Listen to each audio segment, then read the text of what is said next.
Hello cosmic are welcome back to another video pull 3 cosmic. ये episode होने वाला है कॉस्मिक किंग थॉर का 10th एपिसोड। अगर आपने इसके पहले के दोनों स्टोरी आर्क नहीं देखे, यानी कि इसका गैलेक्टस वाला स्टोरी आर्क और उसके बाद हैमरफॉल का स्टोरी आर्क, तो उनको आप जाकर के मेरे प्लेलिस्ट के थ्रू देख सकते हैं। और ये तीसरा स्टोरी आर्क है द प्रे, और ये इसका सेकेंड पार्ट है। इसका पहला पार्ट आप आई कहाँ से देख सकते हैं, या फिर डिस्क्रिप्शन में लिंक मिल जाएगा, वहाँ जाकर के देख सकते हैं।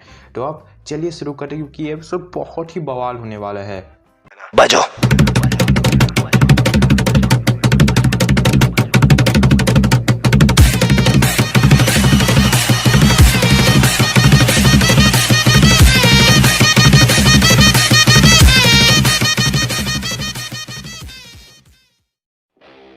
इस एपिसोड की शुरुआत होती है डोनाल्ड ब्लेक से, जो इस वक्त लोकी के खून से रंगा हुआ है और इस वक्त वो थॉर के वेपन्स के रूम में आया हुआ होता है। इसके बाद जैसे ही वो बुक ऑफ किंग्स में अपनी नज़र दौड़ाता है, उसे दो सच्चाई का पता चलता है। पहला ये कि उसकी पास लाई यहाँ गोल्डन सिटी में आने से पहले, ओडिन के द्वारा एन्चेंटमेंट होने से पहले, थॉर का एक आधा पार्ट बनने से पहले उसकी जो भी पास्ट लाइफ थी वो सब कुछ एक झूठ था, और झूठ के सिवा कुछ नहीं, क्योंकि वो सब कुछ बेकार था।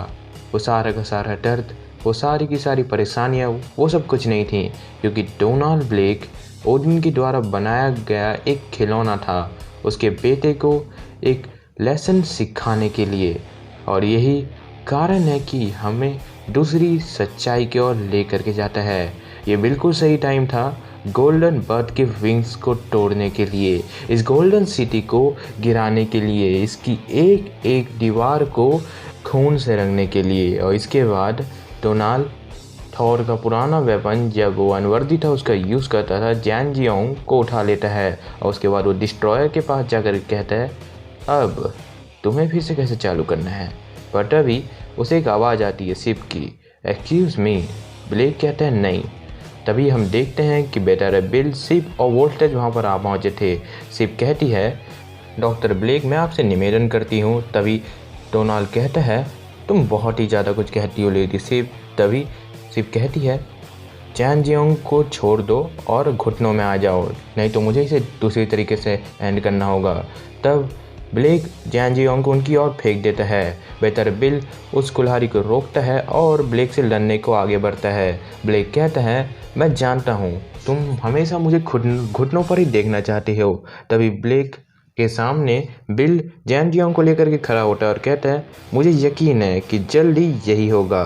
तब ब्लेक बिल का नाम पुकारता है, उसे बहुत ही बुरी तरीके से मारता है और कह रहा होता है माय डियर, अपने आप को देखो, जरा देखो, मेरे पास अभी भी थॉर की सारी मेमोरीज हैं। मुझे पता है कि तुम्हारे साथ क्या हुआ है और क्या क्या हो सकता भी है। तुम्हें अभी भी काफ़ी ज़्यादा फिजिकल डैमेज पहुंचा हुआ है, तुम्हारे घाव अभी भी भर रहे हैं। और तुम्हें पता है क्या, हम अभी भी ब्रदर्स हैं, क्योंकि हमें ओडिन के द्वारा उसके बेटे को लेसन सिखाने के लिए बनाया गया था। और मैं कहता हूँ अब और नहीं, हम किसी भी किंग के और खिलौने नहीं हैं, अब और नहीं। यहाँ उसकी बात ख़त्म होती है और वहाँ वो बेटर बिल की थॉर की पावर छीन लेता है और अपने अंदर एब्जॉर्ब कर लेता है और कहता है और थॉर्स नहीं होने वाले यहाँ पर।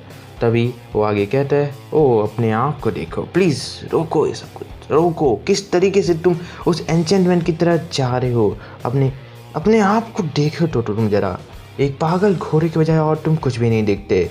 इसीलिए चलो मैं तुम्हें जरा आज़ाद कर देता हूँ। ब्लेक जैनबियन को उठा करके उसे मारने वाला होता है कि वोल्टेज उस पर हमला कर देता है। और तब ब्लेक उससे कहता है वोल्टेज, तो ऐसे तुम स्वागत करते हो अपने पुराने दोस्त का। तब वोल्टेज कहता है वेलकम होम।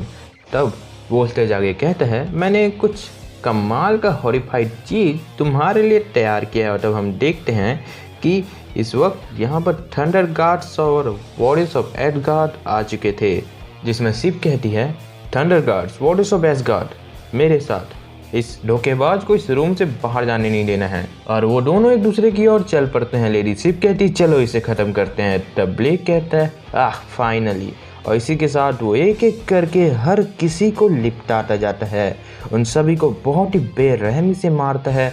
और जब वोल्टेज की बारी आती है वो कहता है, पुअर वोल्टेज, तुम कितने ज़्यादा भयंकर थे पहले, अभी जब तुम दारू पीना छोड़ दिए हो क्या, क्योंकि तुम पहले बहुत ही ज़्यादा बवाल करते थे। और हाँ, मैं तुम्हें हमेशा से क्रश करना चाहता था और तुम मुझे, है ना। और जब वोल्टेज को फेंक देता है, सिर्फ ब्लेक से लड़ने को आगे बढ़ती है, पर ब्लेक के पावर्स कहीं ज़्यादा थे और इस कारण से वो शिव के हाथ में बहुत ही गहरा घाव दे देता है। और इसी के साथ वो शिव के स्वॉर्ड को ले जाता है और वो कहता है, तुमने क्या सोचा था लेडी शिव, तो हमेशा अपने स्वॉर्ड का यूज़ करके सब कुछ देख सकती हो, पास्ट प्रेजेंट और फ्यूचर, तुम हर एक फाइट को देख सकती हो, हर एक नतीजे को देख सकती हो, पर फिर भी तुम मुझे नहीं हरा सकती, क्योंकि फाइट में कभी भी चेंजेस हो सकते हैं। और तुम क्या लगता है कि तुम हमेशा से वल्नरेबल थे लेडी शिव, अब देखो तुम्हारी स्वॉर्ड, तुम्हारा टाइटल, तुम्हारी जमीन अब मेरी है, तुम्हारे थंडर गार्ड्स, तुम्हारे वॉरियर्स सब गिर चुके हैं, क्या तुम्हें बुरा नहीं लग रहा। तब लेडी शिव कहती है नहीं। तब ब्लेक कहता है, प्लीज़ अपने आप को ब्लेम मत करो, क्योंकि मैं तुम्हें भरोसा दिलाता हूँ कि किसी ने भी जाते हुए नहीं देखा था। और वो शिव के स्वॉर्ड का यूज़ करता है और शिव और सारे के सारे एसगार्ड के लोगों को एक दूसरे डायमेंशन में टेलीपोर्ट कर देता है। शिव अब भी चिल्ला रही होती है नहीं, वो उस तरह से संभालता है और शिव वो उस तरह से कहती है, थैंक्स ओडिन, मैंने अपनी कोशिश की। वो उस तरह कहता है, मैं जानता हूँ ये ठीक है। तब शिव कहती है, उसने मेरा स्वॉर्ड ले लिया, हमारे पूरे के पूरे एसगार्ड को यहाँ इतनी जल्दी भेज दिया कि मैं कुछ नहीं कर पाई। तब वो कहता है, लेडी शिव, हम जानते हैं कि ये सही नहीं हुआ है, पर हम इसके बारे में कुछ देर बाद बात कर सकते हैं, क्योंकि अभी हम जहाँ पर हैं हमें लगता है कि हम बहुत ही बड़ी मुसीबत में पड़ चुके हैं। ये डायमेंशन ब्लड था सबसे ज़्यादा खतरनाक जगहों में से एक ऐसी जगह जो कि हमारी सोच से भी परे थी। यहाँ पर अब लेडी शिव कहती है, मुझे इस बारे में कोई चिंता नहीं है कि मेरी लड़ाई आखिर किस डीमन के साथ होती है या फिर किस डेविल के साथ, पर मुझे बस ये जानना है कि where the hell is Thor now. कुछ वक्त बाद एसगार्ड में इस वक्त डोनाल्ड ब्लेक अपने चेहरे को चमका लेता है और वो कहता है, तुम जानते हो, मैं समझ गया था, और तुमने इतने सालों तक मुझे आखिर क्यों याद नहीं किया और मुझे उसी कैद में सरने दिया, क्योंकि तुम इतने सॉफ्ट लग्जरियस लाइफ में थे, तुम आखिर कैसे मेरे बारे में याद करते, मुझे अभी पता चल रहा है। चलो कुछ तो अच्छा है किंग बन करके। और इसी के साथ वो रेनबो ब्रिज में जाता है और वो कहता है, चलो अब जरा अपने पुराने दोस्तों से मिला जाए। इसी के साथ वो टेलीपोर्ट हो जाता है। इस वक्त वर्ल्ड की राख की परछाइयों के भी नीचे एक किंगडम और के डोनाल्ड ब्लेक का। इस वक्त थॉर कह रहा होता है, हेलो, कोई मेरी बात सुन सकता है या मेरी आवाज़ सुन सकता है? हिगिन, मुनी, कहाँ हो तुम आखिर? पर तभी कोई कहता है, मैं तुम्हें सुन सकता हूँ लिटिल बर्ड।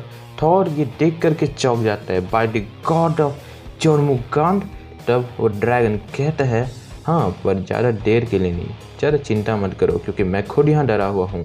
तब थॉर कहता है, यहाँ आखिर क्या हुआ है ड्रैगन, आखिर ये कैसे हुआ, आखिर कौन कर सकता है गार्ड सरपेंट के साथ ये? तब वो कहता है, मैं इस जगह में फंसा हुआ था तुम्हारे फादर के कारण, और मैं जानना चाहता था कि यहाँ क्या हो सकता है। मैं यहाँ पर आया, मैं सोचा था कि मैं यहाँ पर एक घोंसला बना लूँगा अपने अंडों का, पर मैं ये नहीं कर पा रहा था जब तक कि, तभी थॉर कहता है, जब तक ओडिन फोर्स मुझ तक पास नहीं हुई, और उसके बाद मैं यहाँ पर आया लिटिल बर्ड।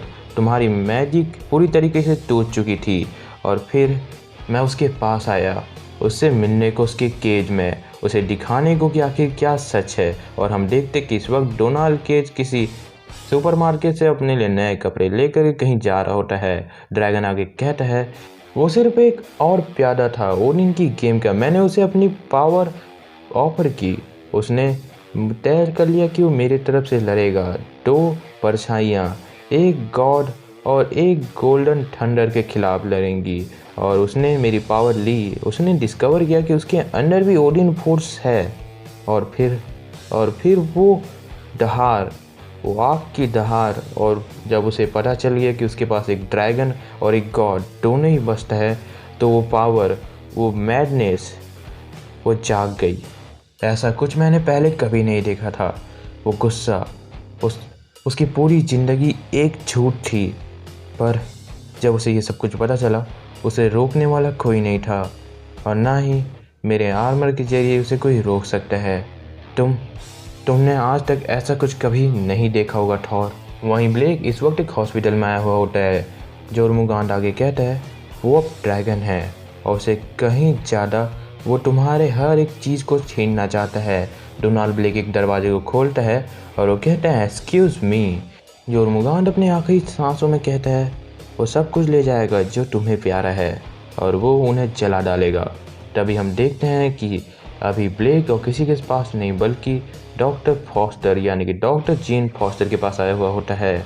वो दोनों गले मिलते हैं और यहाँ से शुरू होता है रियल बवाल। तो यहाँ हमारा ये सेकेंड पार्ट ख़त्म हो जाता है। मुझे ज़रूर बताइएगा आपको ये वीडियो कैसा लगा। वीडियो अच्छा लगा तो प्लीज़ लाइक कर देना, शेयर कर देना अपने सभी दोस्तों के साथ। और अगर आपने इसके पहले के एपिसोड नहीं देखे हैं तो जाकर के आप देख लेना। मैं मिलता हूँ आपको अगली वीडियो में, तब तक के लिए थैंक्स फॉर वॉचिंग।